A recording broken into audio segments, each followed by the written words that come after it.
बिस्मिल्लाहिर्रहमानिर्रहीम। स्कैपुला हमारे पास ट्रायंगुलर बिस्मिल्लाहिर्रहमानिर्रहीम। स्कैपुला हमारे पास फ्लैट ट्रायंगुलर बोन है। सबसे पहले अगर हम इसकी साइड डिटर्मिनेशन करें तो ये मेरी राइट साइड की स्कैपुला बनती है। अब ये कैसे राइट साइड की स्कैपुला बनती है, हम लोगों ने इसमें तीन चीज़ें देखनी है। एक हम लोग देखते हैं कि एंटीरियरली कनकेव सरफेस है, फिर हम देखते हैं जो इसके लैटरली प्रेजेंट होगी वो ग्लीनॉइड कैविटी होगी। ठीक है, ये डिप्रेशन ग्लीनॉइड कैविटी लैटरली प्रेजेंट होगा।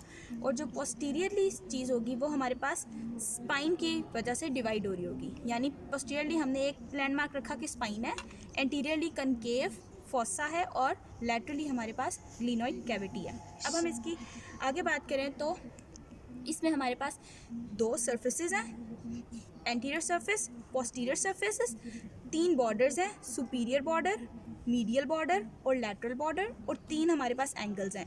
ये हमारे पास सुपीरियर एंगल, इंफीरियर एंगल और लैटरल या ग्लीनॉइडल एंगल। अब हम लोग स्पेसिफिकली ग्लीनॉइड की सिर्फ बात करें तो ग्लीनॉइड कैविटी हमारे पास आर्टिकुलेट करी होती है हेड ऑफ ह्यूमरस से। अगर हम इसकी आर्टिकुलेशन देखें तो ग्लीनॉइड कैविटी हमारे पास फॉरवर्ड और थोड़ी सी मीडियली डायरेक्टेड होती है, क्योंकि हमारे पास जो हेड ऑफ ह्यूमरस है वो हमारे पास बैकवर्ड डायरेक्टेड होता है थोड़ा सा, तो ये हमारे पास स्टेबिलिटी प्रोवाइड कर रहा होता है इस जॉइंट को। ये हमारे पास डीप हो जाता है socket by the help of glenoidal labrum. अब हम लोग इसकी सर्फेसिस पे आ जाएं तो एक एंटीरियर कनकेव सर्फेस है, इसको हम लोग कहते हैं इसको हम लोग कहते हैं स्पाइनस फॉसा। ये हमारे पास आ गया सब स्कैपुलर फॉसा। पोस्टीरियरली हमने कहा था कि स्पाइन डिवाइड कर रही है, तो ये हमारे पास है तो कनकेव कन्वेक्स सरफेस, लेकिन स्पाइन की वजह से ये दो में डिवाइड होगी। एक जो सुपीरियरली है वो हमारे पास सुप्रास्पाइनेटस फॉसा और जो इन्फीरियरली है वो हमारे पास इंफ्रास्पाइनेटस फॉसा। अब हम इसके बॉर्डर्स पे आ जाते हैं। तो जो सुपीरियर बॉर्डर है वो हमारे पास प्रोजेक्ट करा होता है from the tip of coracoid, from the root of the coracoid process to the superior angle. यहाँ पे ये ख़त्म हो चुका है सुपीरियर एंगल। इसकी एक ख़ास बात है कि इसके अंदर प्रेजेंट होती है सुप्रा स्कैपुलर नॉच। ये हमारे पास रूट ऑफ कोराकॉइड प्रोसेस से बन रही होती है सुप्रा स्कैपुलर नॉच। इसके ऊपर जब लिगामेंट अटैच होता है तो ये कन्वर्ट हो जाती है सुप्रा स्कैपुलर नॉच फोरामेन में। इसके अंदर से नर्व्स पास करती हैं और ऊपर से वेजल्स पास करेंगी।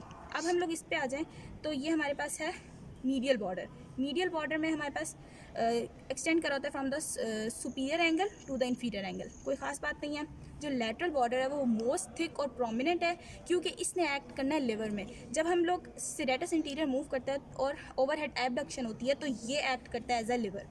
ये सबसे प्रोमिनेंट बॉर्डर है और ये एक्सटेंड करा होता है from the infraglenoid tubercle to the inferior angle. अब हम लोग आ जाते हैं इसके प्रोसेसेस पे। इसमें तीन प्रोसेसेस हैं हमारे पास, spinous process, acromion process, coracoid process.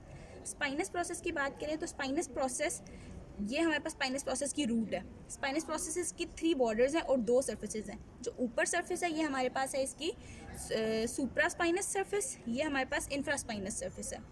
इसका एक बॉर्डर है पोस्टीरियर बॉर्डर जो मोस्ट प्रोमिनेंट बॉर्डर है, ये हमारे पास बना रहा होता है इनर लिप और ये outer lip. Outer lip continue हो रहा होता है आगे lateral side of the acromion से। और फिर इसका यहाँ पे ये आ गया हमारे पास सुपीरियर बॉर्डर या एंटीरियर बॉर्डर, ये आ गया हमारे पास इसका इन्फीरियर बॉर्डर। अब हम लोग एक्रोमियन पे आ जाएं तो एक्रोमियन के हमारे पास दो सर्फेसेज हैं, सुपीरियर सरफेस और इन्फीरियर सरफेस।